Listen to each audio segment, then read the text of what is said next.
ምቀኝነት በጣም ጥንቃቄ የሚያስፈልግ ነው። በጣም ዱዓ የሚያስፈልገው ነገር ነው። ከባድ በሽታ ነው። አላህ ደግሞ ኑሩን ያፈሰሰባችሁ ጸጋውን የሰጣችሁ ሰዎች ደግሞ ጥንቃቄ ማድረግ አለባችሁ።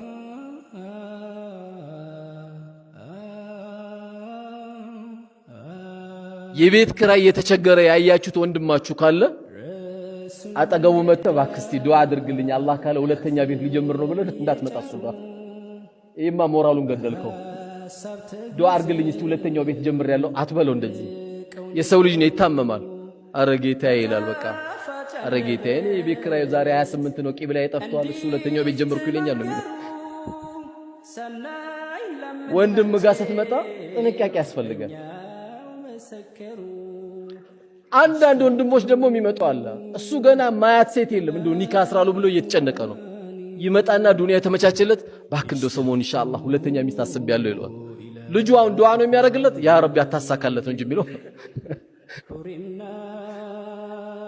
አሁን ይሄ ወንድማችን ጋር ይወራል አይወራም?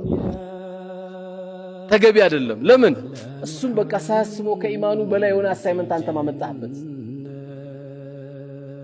ብትችል አንተ ምን ነበር ማድረግ የሚጠበቅብህ? አንድ ቤት አላህ ሰጣርላው እኔ ከክራይ ያወጣኝ ጌታ አንተ ክራይ ላይ አይደል?